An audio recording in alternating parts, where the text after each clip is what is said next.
The palace walls have witnessed centuries of betrayal, but nothing prepared them for the shattering silence that followed Anne's discovery. One moment, Camilla stood as Queen Consort. The next, whispers raced through corridors like wildfire. In her hands lay what no royal ever meant to see: Diana's secret diaries. And worse, evidence that Camilla had been selling them to private collectors.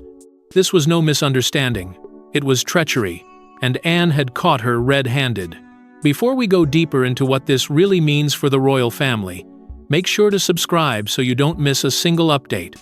The night began innocently enough, with the palace following its usual rigid rhythm. But beneath that carefully polished exterior, something felt off. Camilla's sudden absence from a high-profile engagement raised more than a few eyebrows among the senior staff. She had never missed such an event without a strategic reason. Her disappearance created a subtle ripple that Anne, sharp and instinctive, picked up immediately. Years of royal service had trained her to sense when something wasn't right, and that night, every instinct screamed that something dangerous was unfolding in the shadows. As she moved quietly through the palace's west wing, a discreet message from security reached her. Unusual activity near the archives. This wasn't a place for casual midnight strolls. It was a restricted zone where only a handful of people had access, and Camilla was one of them. Anne's curiosity turned to unease when she caught a fleeting glimpse of a sealed trunk being exchanged between Camilla's aide and a shadowy figure near the archives. The trunk wasn't just any container. It bore Diana's personal crest, a symbol that sent chills through Anne's spine. For a brief moment, she considered alerting Charles, but something held her back. She knew her brother's heart was fragile when it came to Diana's memory. Whatever was happening, she needed undeniable proof before shaking the foundations of the monarchy. So, with measured determination, Anne took matters into her own hands.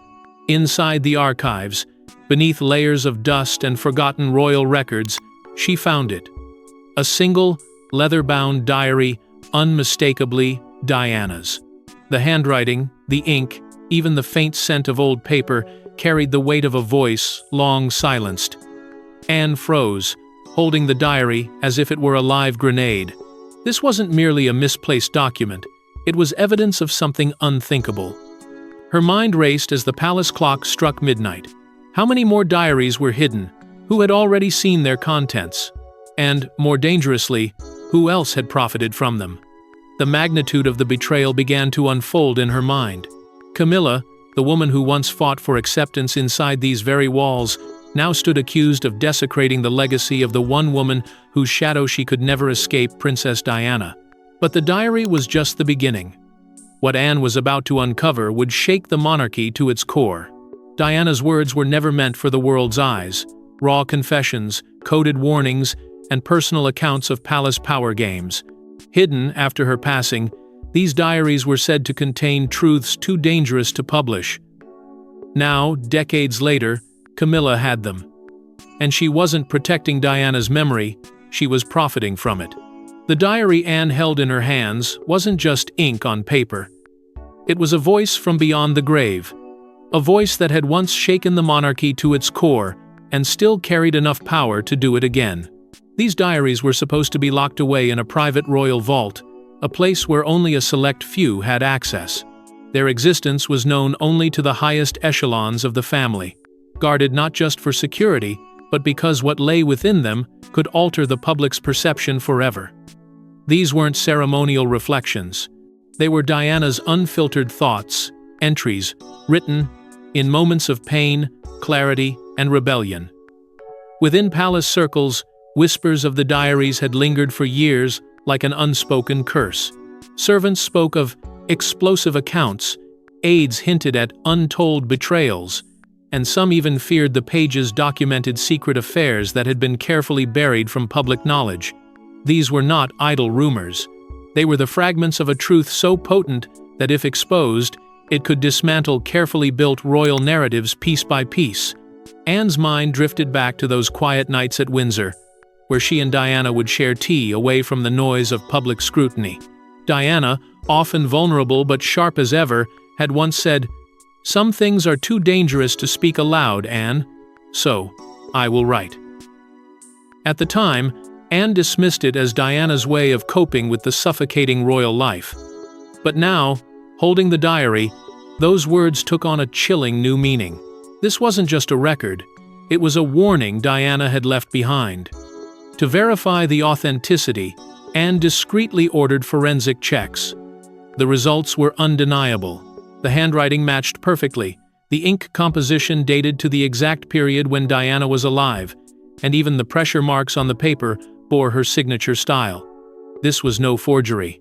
It was real, and it was damning. And as Anne flipped through the pages, a particular entry made her stop cold. Camilla's name wasn't mentioned outright, but Diana's words were layered with foreshadowing. She wrote of a future betrayal that would come not from strangers, but from within. It was as though she had seen the storm long before it arrived. Anne's hands trembled as the weight of the revelation sank in. The sale of these diaries wasn't just a scandal, it was a direct attack on Diana's legacy. If Camilla succeeded in selling them to private collectors, the world would hear Diana's voice, not in truth, but twisted through the lens of those who sought to exploit it. Diana had fought her entire life to control her narrative. In death, Camilla was attempting to sell it to the highest bidder. The realization cut through Anne like a blade. This wasn't merely a family dispute or a breach of protocol. It was a betrayal that could permanently rewrite the memory of one of the most beloved figures in modern royal history. Every diary sold was a piece of Diana's truth, stolen and repackaged for profit. Anne could no longer view Camilla as a controversial figure tolerated within royal ranks. She now saw her as someone who had crossed an irreversible line. Anne knew silence wasn't an option, but exposing Camilla meant igniting a war inside Buckingham Palace. The corridors were dark, the air heavy with unspoken tension. Anne, known for her steel spine and no-nonsense approach, stormed toward Camilla's private quarters under the cover of night. What unfolded behind those closed doors was no polite royal discussion. It was an explosive confrontation that would echo across every hallway of the palace. For the first time, Anne called Camilla out, not as a queen, but as a traitor to Diana's memory. Anne didn't wait for courtesies. She entered the room with the same unflinching authority that had defined her entire life within the monarchy. In her hand was the diary, the very object that had shattered the fragile calm of the palace. With a single motion, she slammed it down onto the marble table that separated them, the sound reverberating through the room like a gavel announcing judgment. Camilla froze, startled not by Anne's presence, but by the raw fury radiating from her. Anne's voice cut through the silence like a blade, demanding an explanation that Camilla clearly hadn't prepared for. At first, Camilla tried to mask the truth beneath her usual veneer of calm calculation.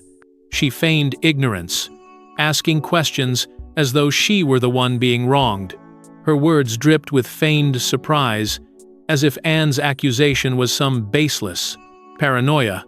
She even dared to suggest that Anne was overreacting, trying to turn the confrontation into a matter of royal etiquette rather than moral betrayal. But Anne wasn't fooled. She'd spent a lifetime navigating political games within these walls. She knew deflection when she heard it. Then came the evidence, undeniable, sharp, and meticulously gathered. Anne laid it out piece by piece, each revelation tightening the noose around Camilla's fabricated innocence. She detailed the buyer meeting near the archives, the trunk bearing Diana's crest, and the forensic authentication of the diary's handwriting and ink. With every word, Camilla's composure began to crack. Her confident facade faltered under the weight of proof that couldn't be twisted or denied. The confrontation spiraled into a heated argument unlike any the palace had seen in years. It wasn't just about the diaries, it was about legacy, loyalty, and betrayal. Anne accused Camilla of desecrating Diana's memory, of turning sacred words into commodities for profit. Camilla retaliated by framing it as a question of protecting the crown, insisting that some truths were too dangerous for the world to handle. But beneath her defensive words lay a tremor of fear. For once, Camilla didn't hold the upper hand. Then, in a moment that would change everything, Camilla slipped. Frustrated and cornered, she muttered, "This isn't the first."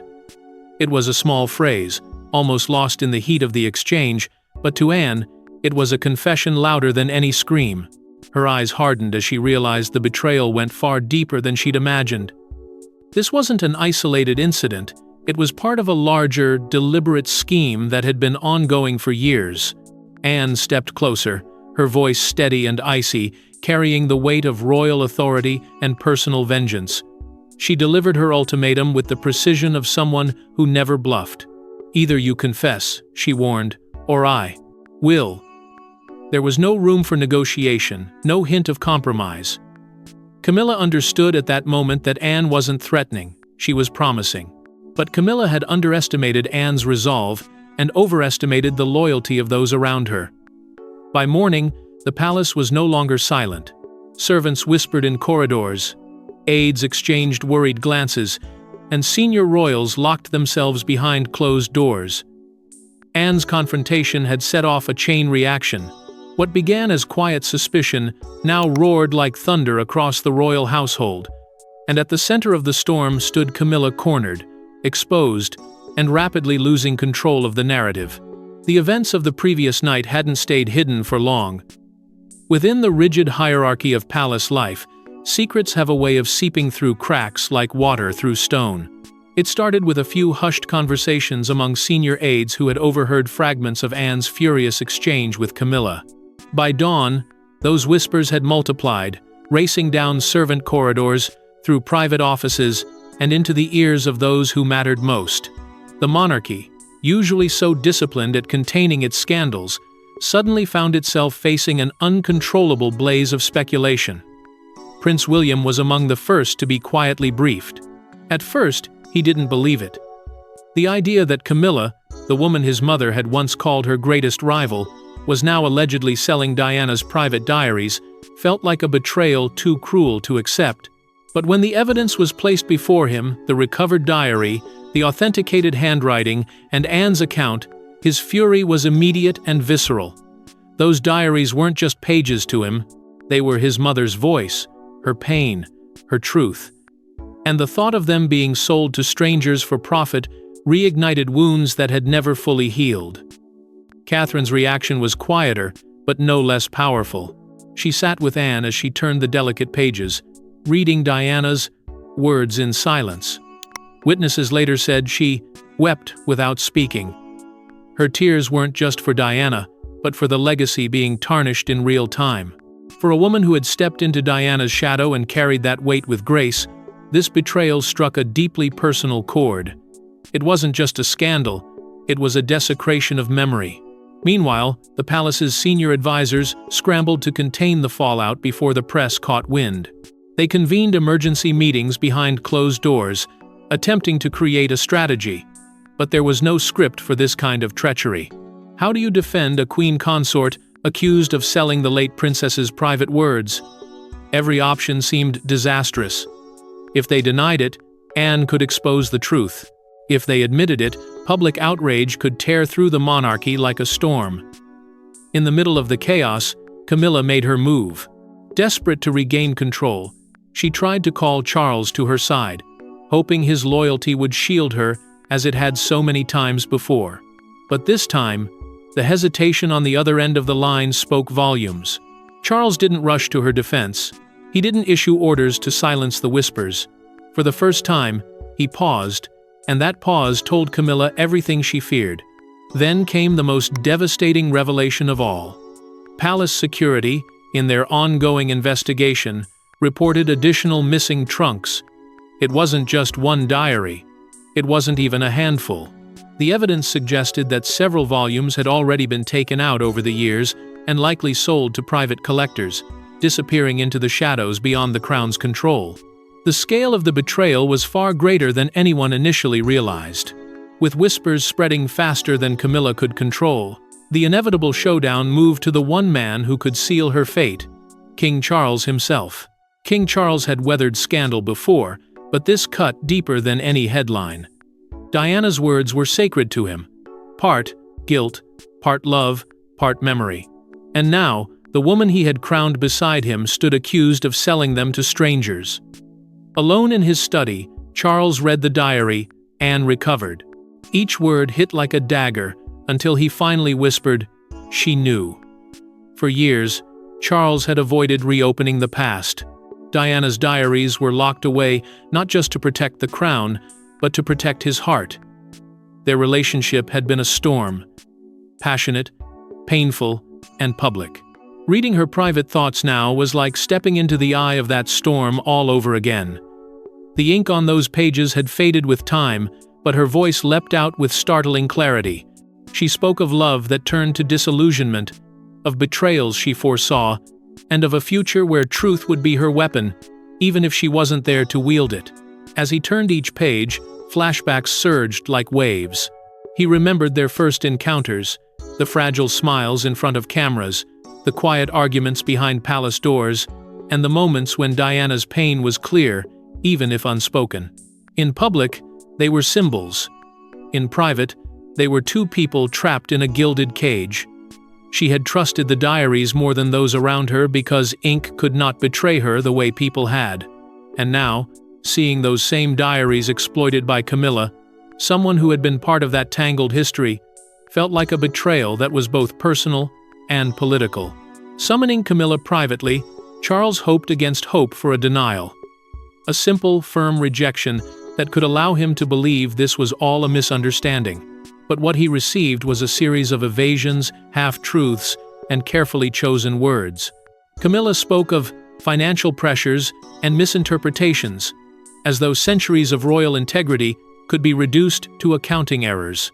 She avoided looking him in the eye, her usual confidence faltering under the weight of the accusations. For Charles, this was the breaking point. It wasn't just the act of betrayal, it was her inability to face it with honesty. The monarchy was built on carefully constructed facades, but even facades need foundations. And in that moment, Charles felt the ground shift beneath him. If this reached the public uncontained, it wouldn't just damage Camilla's reputation, it would ignite a firestorm that could consume the monarchy itself. Diana's memory was untouchable in the eyes of millions, and any desecration of it would be seen as unforgivable. As the reality settled in, Charles's composure shattered. For a man often accused of emotional reserve, the diary's contents broke through his carefully maintained defenses. He sat alone, tears welling, as the weight of both past and present crushed down on him. He wasn't just reading Diana's words, he was facing everything he had lost and everything that now stood on the brink of destruction. Then came the decision that would change everything. He authorized a formal internal inquiry, a move that signaled unmistakably where his loyalties lay. By siding with Anne and launching an investigation, he had set in motion the full force of the palace machine. A mechanism that, once engaged, did not stop until it reached a conclusion. It wasn't merely a family conflict anymore. It had become a constitutional crisis. But once the king's inquiry began, there was no turning back, and the palace machine had been unleashed. It was the kind of palace proceeding rarely seen by outsiders, cold, methodical, and merciless. Under the eye of trusted royal investigators, every aide, archivist, and courier was questioned. Surveillance footage was unearthed, bank records were traced, and as the puzzle came together, the picture it painted was damning. This wasn't a single diary sale. It was a covert operation years in the making, and Camilla's name was all over it. Once the king authorized the inquiry, the palace shifted gears from whispers to systematic dissection. Every corner of the household was scrutinized. This was no family dispute anymore. It was a formal investigation into the heart of a betrayal that could shatter public trust. Investigators began by following the money, because in the royal world, where secrets are currency, financial trails are often the loudest confessions. What they uncovered stunned even the most seasoned operatives. Secret offshore accounts tied to Camilla's closest confidants revealed unexplained transactions stretching back years. The amounts weren't trivial. They matched the kind of figures collectors would pay for rare, explosive royal artifacts. But money was only the beginning. Surveillance footage, long archived and nearly forgotten, told a far more vivid story. Over the course of 2 years, multiple late-night trunk transfers were recorded moving through secured palace corridors. The same emblem, Diana's personal crest, appeared again and again on the containers. Each transfer was executed with meticulous precision, as if part of a carefully orchestrated plan rather than isolated thefts. These weren't opportunistic acts. This was a structured network, moving some of the monarchy's most sensitive historical materials out of royal custody. The human element of the inquiry proved just as revealing. Former staff members, when faced with formal questioning, began to break.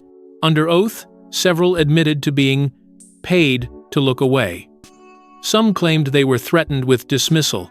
Others confessed to accepting generous sums to remain silent. Their testimonies painted a chilling portrait of a palace where loyalty had been quietly bought and where betrayal was rewarded behind closed doors. Perhaps the most shocking revelation came from the evidence of negotiations with foreign collectors. Investigators discovered encrypted communications and contracts, indicating interest from powerful figures abroad. Individuals willing to pay astronomical sums to own Diana's private writings. This wasn't simply greed.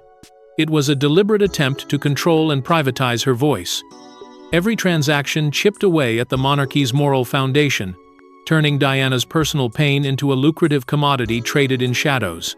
Then came Anne's testimony, described by those present as devastatingly precise. She laid out, step by step, how she had discovered the initial diary, the confrontation with Camilla, and the subsequent unraveling of the scheme. There was no embellishment, no theatrics, just cold, factual recounting from a woman known for her integrity and sharp memory. Her words carried weight, not just because of who she was, but because she spoke with the conviction of someone who had nothing to gain and everything to protect. When the inquiry concluded, the findings were unambiguous. Camilla's involvement was not incidental. The report declared that she had acted with willful betrayal of royal trust, orchestrating and benefiting from the illicit removal and sale of Diana's diaries. It was a verdict that no amount of palace spin could soften. The investigation had stripped away the layers of ceremony and exposed the raw reality beneath. With the inquiry's findings in hand, Charles faced the hardest decision of his reign. In a tense, closed-door meeting that would decide the monarchy's future, Charles, Anne, William, and senior advisors gathered in the royal council chamber. Outside, the press had caught wind of a major development. Inside, Camilla stood alone. The inquiry's findings were read aloud like a courtroom verdict, and when the final line echoed through the room, it was clear. Camilla's reign beside Charles was over. The atmosphere was suffocating, not with noise, but with the kind of silence that carries the weight of history. Charles held the official inquiry report in his hands, the pages trembling ever so slightly as he began to read. Every word was a blow, not just to the monarchy's image, but to his own heart. The betrayal had been laid bare in black and white. Financial trails, witness testimonies, surveillance records, all pointing toward one undeniable truth. Camilla had orchestrated the sale of Diana's diaries. He paused often, visibly pained, his voice at times faltering, as if struggling to accept the reality he was forced to speak aloud. Anne was the first to break the silence that followed. Her words were sharp, unwavering, and carved with conviction. She made it clear that anything less than immediate removal would be a direct insult to Diana's legacy and a fatal blow to the crown's moral authority. For Anne, this was not a matter of sentiment, it was duty. She reminded everyone in the room that the monarchy had survived wars, abdications, and scandals, but it could not survive the deliberate betrayal of its own history. Her tone carried the weight of a woman who had seen the institution weather countless storms and understood that this time, hesitation would be catastrophic. William's support came swiftly and fiercely. He didn't speak as a son of the king, but as Diana's eldest child. He cited irreparable damage to public trust, his voice firm with controlled anger. To him, this wasn't politics. It was personal. Diana's diaries were part of their shared family legacy, and the idea that Camilla had reduced them to bargaining chips for collectors was unforgivable. His words struck deep, echoing through the chamber with the clarity of someone who understood how quickly public sentiment could turn. He was determined to ensure the monarchy didn't just react, it took a stand. Camilla, cornered and stripped of her usual control, made a final, desperate plea. She tried to defend herself, painting her actions as misunderstood, her motives as distorted, but her words fell into a vacuum of cold silence. No one offered sympathy. No one intervened. The weight of the evidence had obliterated whatever political shield she once had. Then came the moment of reckoning. Charles, with visible anguish, made the decision that would forever alter the royal landscape. He stripped Camilla of her royal titles and privileges, revoking the very position she had fought for decades to attain. It wasn't just a legal or ceremonial act, it was a symbolic undoing of her power, a public acknowledgement that trust, once broken profoundly, could not be restored. Anne's final words sealed the verdict. She spoke softly, but every syllable carried devastating weight. Diana's voice will not be sold. It was less a statement and more a declaration, a promise that the legacy Camilla tried to profit from would now be fiercely protected. The room absorbed those words like a final judgment, and everyone knew there was no going back. But even as Camilla's titles were stripped, the palace hadn't seen the last of her. The day Camilla was escorted out of the palace, cameras weren't allowed inside, but every person present remembers the silence. Not anger, not cheers, just silence. A once-crowned Queen Consort, walking away from the gates that had once opened for her. In her eyes betrayal, regret, and perhaps a trace of defiance. But Anne stood on the balcony, unwavering. The monarchy had chosen its side. Camilla's downfall unfolded with a cold precision that mirrored the inquiry that had exposed her. There were no drawn-out negotiations, no quiet retreats dressed up as voluntary decisions. This was decisive. Palace officials arrived early in the morning, not as attendants to a queen, but as escorts tasked with ensuring every step of her departure was handled under strict protocol. The same corridors she once walked with power now echoed with finality. She was not leaving for a holiday or a royal engagement. She was leaving because her place inside these walls no longer existed. Anne personally oversaw the process, refusing to delegate the responsibility. For her, this was not about humiliation, it was about control. She ensured every document, every artifact, every piece of Diana's history remained where it belonged. No trunk would leave without being checked. No aid would slip away with something hidden. Anne's presence sent a message not just to Camilla, but to the entire institution. Betrayal would be met not with indulgence, but with unyielding resolve. William and Catherine chose silence. They made no public statements, but their actions spoke louder than any words could. Their distance was deliberate, their lack of visible sympathy unmistakable. The bond between Camilla and the younger royals had always been complicated, but now it was severed entirely.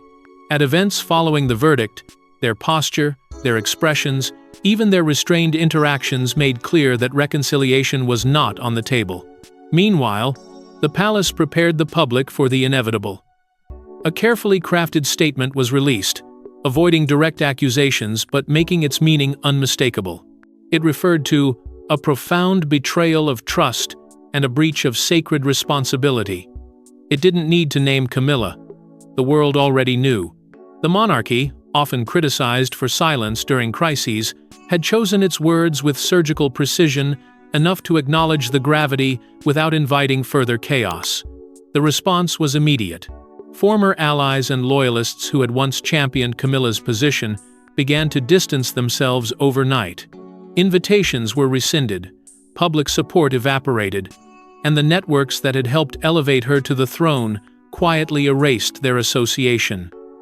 In the court of public opinion, she was no longer Queen Consort.